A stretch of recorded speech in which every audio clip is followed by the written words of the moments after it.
ho, ho, ho. Merry Christmas! You're smart. You know how to listen to suggestions and make your own decisions, right? We're just two Aussie brothers talking shit about cryptocurrency. So do yourself a favor. Research the topic before doing anything financially. Now for that banging intro music.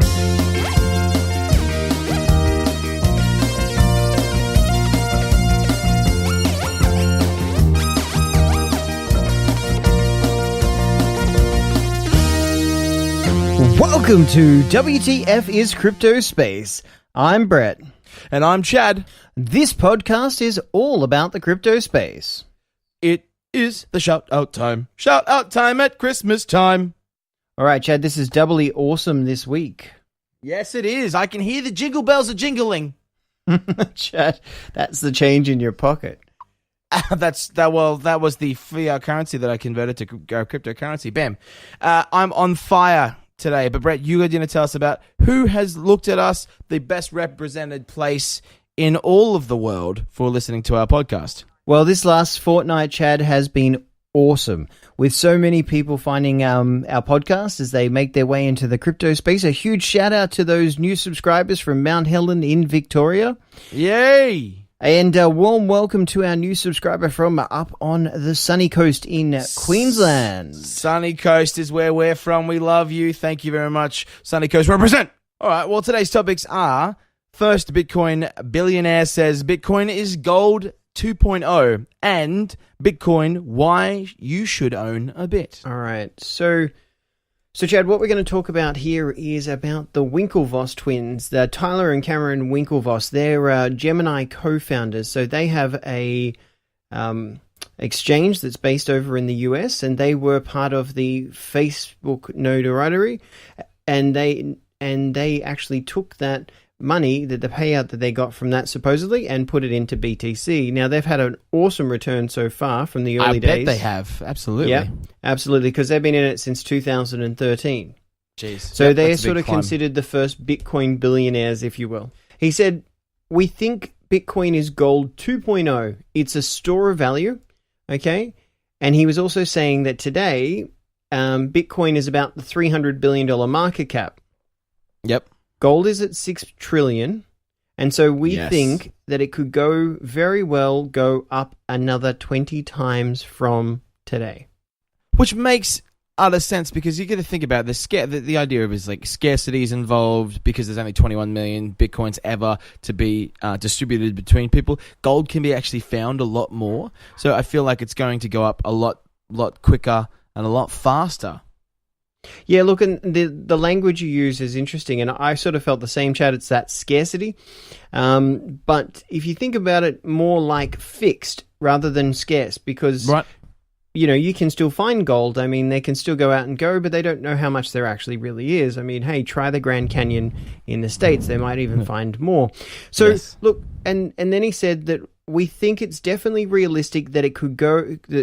and he's talking about Bitcoin, that it could grow and disrupt gold and maybe even beyond that. Which it makes sense, because we were talking earlier that it has gold has a certain value, and there's a reason why gold was valuable. But Bitcoin surpasses gold in like those particular aspects, right? Yeah, look, those characteristics, you know, so the characteristics that people usually suggest that gold has and they look for in good quality money is scarceability, portability, visibility, fungibility, and Bitcoin tends to equal or surpass gold. I mean, you can't move around take a whole ounce of gold. Now, 1 ounce of gold is 31.15 grams, right? Yes. So you take 1 ounce of gold. How do you divide 1 ounce of gold into many, many parts? Well, you can take one Bitcoin, and as a Bitcoin newbie or Bitcoin person in this space, you don't need to buy one whole Bitcoin.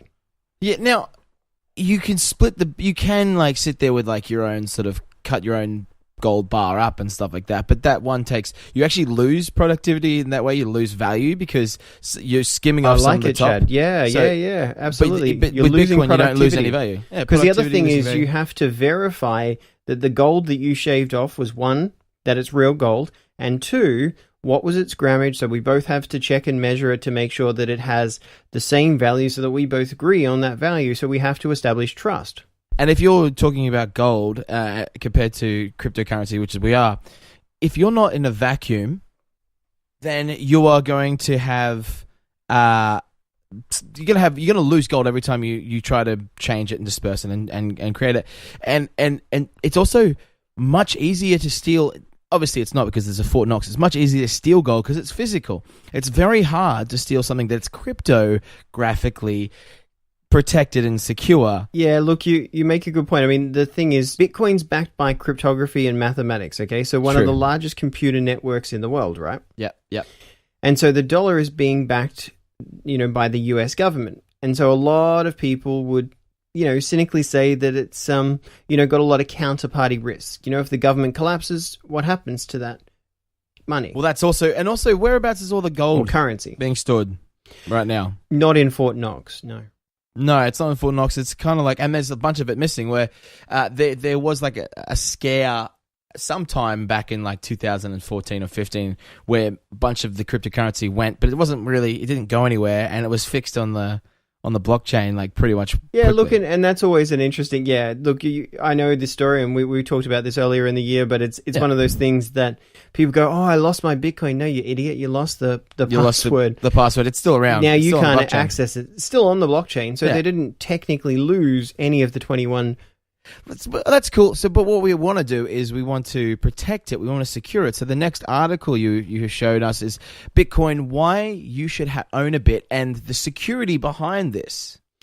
Yeah, so can I let the listeners in on a little bit of a secret? Do I know the secret? Well, we did talk about it before the show, but you might have forgotten. Well, I'll feign stupid and go, what's the secret, Brett? It's a really long TV show. But look, the thing about this is that Singapore-bullion is a company, silver-bullion. They're based in Singapore, and they have a whole heap of really interesting products that they offer, but they store 1% of the world's silver. Wow, that's huge. Now, if you think about the amount of silver there's a lot of silver. Absolutely, and they have something they like to call the safe house. The safe house stores a whole heap of different assets for people, but look, one of the things is that what you can do is create a physical storage of your Bitcoin. Yeah.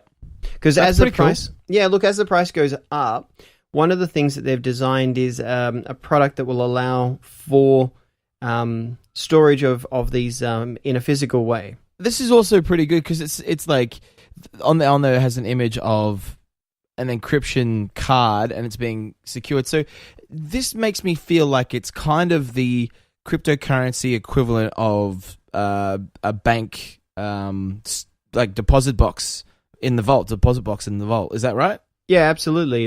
Well, it's a physical form for protection of digital assets. I also feel like they'll be able to secure a lot more because I'm looking at it, it's like a card. So it's like a credit card size thing inside a little box. So they could store a bunch of it. So they could they're making money so they have an idea and a reason to make it even more secure. Plus they have 1% of the gold. So look, they've had a long history on what they do. But like I said, Singapore has a good little army and they don't have ties to some of the other countries. So that's true. The good thing is that they can protect assets that happen to be over there. And they also then allow for your silver and gold to be traded into Bitcoin and vice versa. Awesome. Well, that's on silverbullion.com.sg for Singapore. But guys, thank you so much for listening to us. This is our Christmas episode, Brett. So I want to wish everyone out there a very Merry Christmas, a Happy Hanukkah, a fantastic Ramadan, and a happy Crypto Christmas. Like us once and comment in the chat below if you're on YouTube, or smack that like button. Also hit subscribe and hit that bell. That gives you notifications to say that we're coming out every Wednesday, 9 a.m. Australian Eastern Standard Time. But Brett, we have a Twitter. Yes, WTF Crypto Space. Brett, we have a Facebook group. Crypto Space. Hey, Chad, what's that? If you could read Morse code, you'd already know what it was. It's actually a draw. Brett, we're going to have a prize giveaway. Tell them what they win, Chad. Brett, they are going to win an hour of a phone conversation with you and me, mainly you, because you know about stuff. I'll just interject with jokes and mainly farting jokes. But they win an hour of our time to chat about anything crypto, anything at all, basically, and they can win this by entering the draw. Now, Brett, how do they enter the draw? Okay, so easy. All they have to do is rate and review us on iTunes, wherever you are in the world. 1 review equals 1 enter. Now, this will be drawn on Valentine's Day, 2018. What date's that, Chad? For anybody who needs a reminder, that's a good day to get your lady some chocolates and flowers. That's on the 14th of February for anyone playing at home. Also, don't forget to click subscribe to this podcast to get your weekly updates from us knuckleheads in your podcast feed every Wednesday, 9 a.m. Australian Eastern Standard Time. But until next time, I'm Chad. And I'm Brett. Guys, Merry Christmas to you. And let's get excited about the crypto space. The transition has begun. And just before we do, Brett, sleigh bells ring, I listen, in the day am glistening. Shaky, shaky, rattle, rattle, shaky, shaky, rattle, rattle. Bye, guys. Merry Christmas. Bye. Do, do, do, do, do, do, do, do.